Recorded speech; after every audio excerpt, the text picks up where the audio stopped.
Welcome back, ladies and gentlemen. And the afternoon continues with the fifth ASEAN Australia Summit, reaffirming the close partnership between ASEAN and Australia in trade, education, and climate action.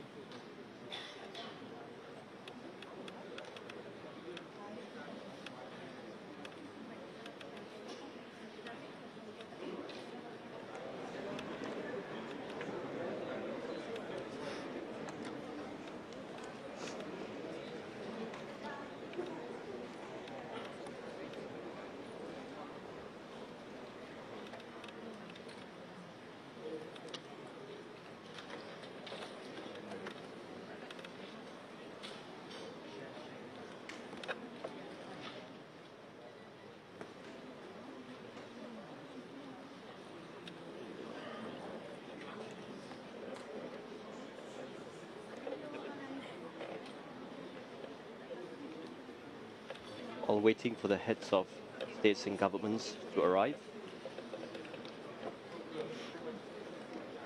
a brief background about the ASEAN Australia Summit, which represents one of the key dialogue partnership meetings between ASEAN and Australia, reflecting more than decades of friendship, cooperation, and shared regional vision. And over the years, the relationship evolved from economic cooperation to a comprehensive strategic partnership, reflecting trust and mutual commitment. And the summit will bring together heads of state and government to discuss regional security, economic integration, climate resilience, and people-to-people connectivity.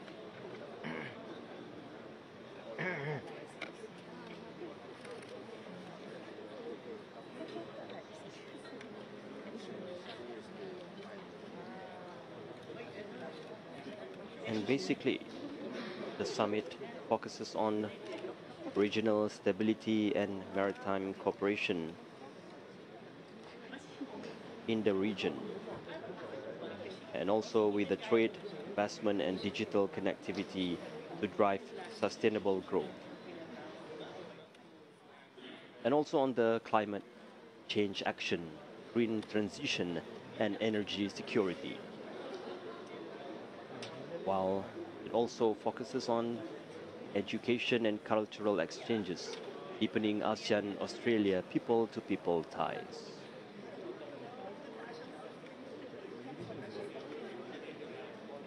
And under the Malaysia's ASEAN Chairmanship in 2025, the ASEAN-Australia Summit continues to serve as an important platform for reaffirming strategic trust and charting future cooperation.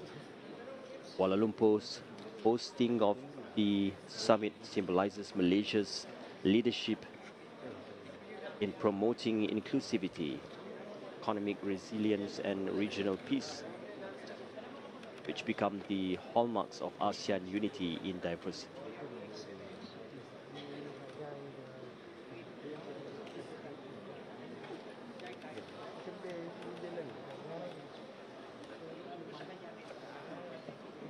And this is one of the Kuala Lumpur's vision on to elevate the strategic ties and relationship between countries.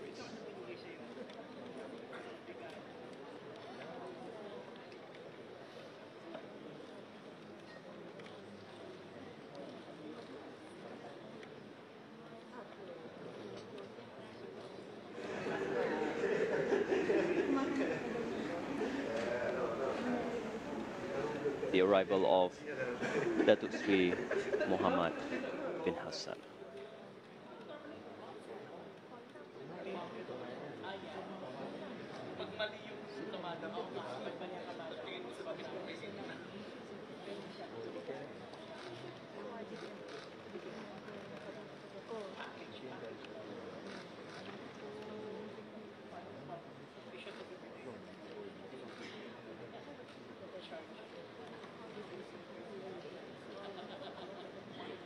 and Prime Minister of Timor-Leste.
And under the Malaysia's ASEAN chairmanship in 2025, the ASEAN-Australia Summit reinforces the region's commitment to upholding ASEAN centrality, promoting inclusive economic growth and sustainable development, and also deepening cooperation in maritime security, climate resilience, and education exchange.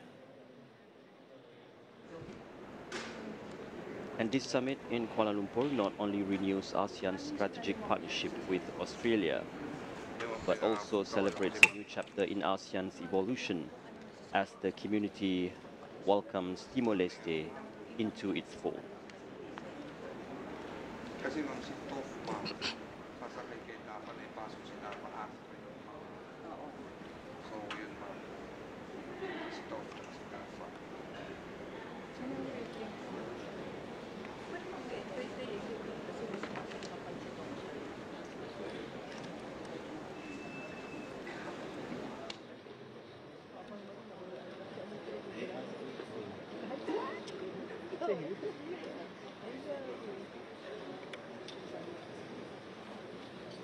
And the arrival of His Majesty and His Royal Highness of Brunei Darussalam.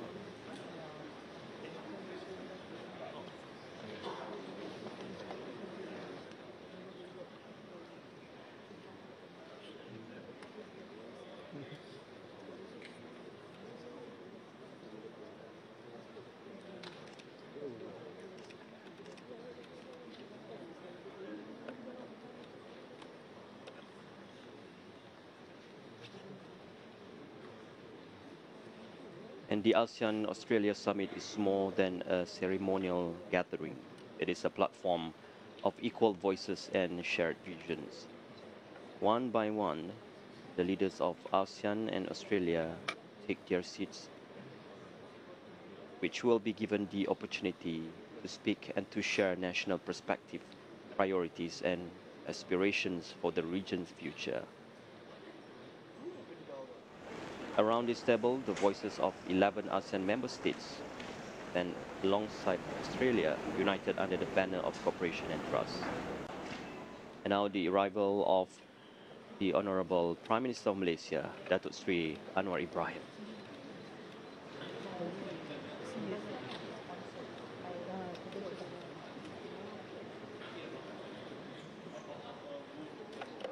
And the session will begin.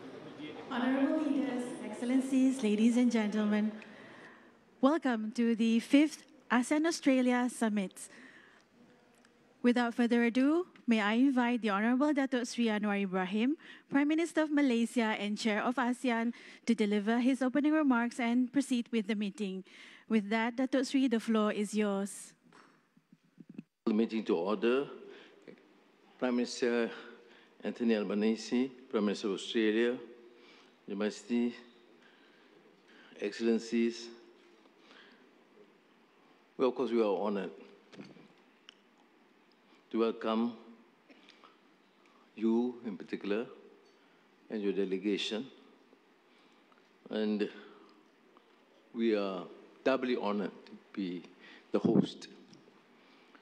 So let me express my appreciation for your, Australia's generally unwavering support for Malaysia's ASEAN Chairmanship under the theme Inclusivity and Sustainability. As ASEAN's first dialogue partner, I think this needs to be reminded, after all this controversy about Asian policy or ASEAN policy in Australia, but still on record, you are the first dialogue partner and a strong supporter of the community. And you're also the first dialogue partner to express support in the implementation of the ASEAN 25, our shared future. And then we have seen significant achievements together from the signing RCEP 2020, CSP 2021, upgrade of the ASEAN, Australia, New Zealand FTA in 23, and 50th anniversary celebration in 24. So the meeting today is, of course, a great opportunity to exchange views and to listen to my colleagues and you yourself, Albanese, to be able to secure ways to not only navigate, but to enhance this relationship. And I am very optimistic because the people-to-people connection with Australia among ASEAN countries is huge.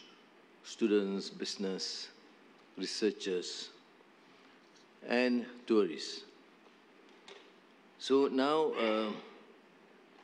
on behalf of my colleagues, I invite you, Prime Minister Anthony Albanese, to deliver your opening remarks.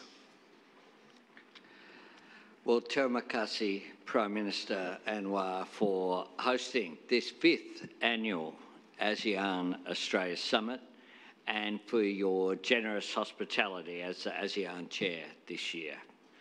Australia and Malaysia are, of course, great friends, and my friend and your friend, our Foreign Minister Penny Wong, of course, brings that very direct connection between Australia and Malaysia to the highest Why is she level. not here?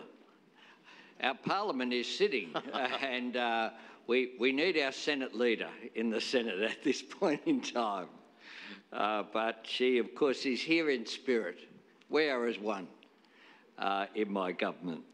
And as we celebrate 70 years of diplomatic relations between Australia and Malaysia, we can reflect on the remarkable partnership that exists between our two nations across trade and tourism, our education sector, and our growing business-to-business connections. This is a relationship that is going from strength to strength. Can I also thank our President Prabowo and his representative, the Foreign Minister, for Indonesia's ongoing and invaluable support as Australia's ASEAN country coordinator. I do want to take the opportunity as well to welcome Timor-Leste's admission to ASEAN as its 11th member. As both a near member and a long-standing friend, Australia strongly supports this outcome for ASEAN and Timor-Leste and has been providing practical assistance to Timor-Leste with its accession, and I look forward to my visit to Timor-Leste in January. ASEAN is central to the strength and success of our diverse and dynamic region. At its best, it brings together our shared aspirations and our collective determination to meet our common challenges. This is a forum where we can work together to build and sustain a peaceful, stable and prosperous region for all of our citizens. And I'm pleased that today we've agreed the ASEAN Australian Leaders' Statement on Conflict Prevention and Crisis Management. This important statement demonstrates our shared commitment to upholding a peaceful and stable Southeast Asia, guarding against conflict and other potential threats to the rules and norms that advance all of our interests. As ASEAN partners, maintaining open and constructive dialogue is always valuable. The statement highlights ASEAN's pivotal role in deepening mutual trust between member nations to reduce the risk of misunderstanding, to navigate differences and prevent escalation. It draws from and builds on the vision statement that we as leaders issued at the ASEAN Australia Special Summit that I had the great honour of hosting in Melbourne last year. My government is committed to deepening this economic engagement.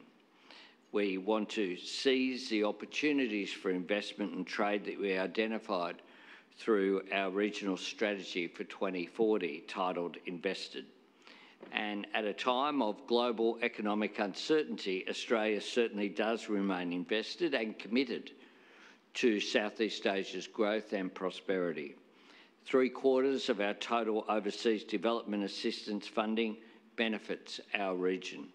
Our $1.28 billion development program in Southeast Asia is about building economic resilience, embracing the opportunities of the digital transformation, supporting cleaner, cheaper energy to deliver stronger economies and a healthier environment, and investing in better health services and outcomes for our neighbours. Above all, Australia's partnership with ASEAN is anchored in deep trust between our nations and enduring friendship between our peoples, just as our region's prosperity has been created through shared opportunity. Our security depends on our collective responsibility and our shared agency. We cannot succumb to the fatalism that assumes that our future is predetermined. None of us are mere spectators, we're participants, we're engaged, we're responsible, and together we will shape our future. We must work together to choose and build the security and prosperity that we want for all of our citizens. And in this, we all have a part to play. Terima kasih. Terima kasih, Perdana Menteri Australia, and the coordinator, country coordinators, of course, Indonesia, and I'll give the floor to Foreign Affairs Minister Sugiono. Yeah. And meanwhile, Pak Sugiono, ini, no, you started terima kasih, I want to follow up in Malay. Media, please have your tea and coffee. If you have any requests, Milo or hot water, you can always ask.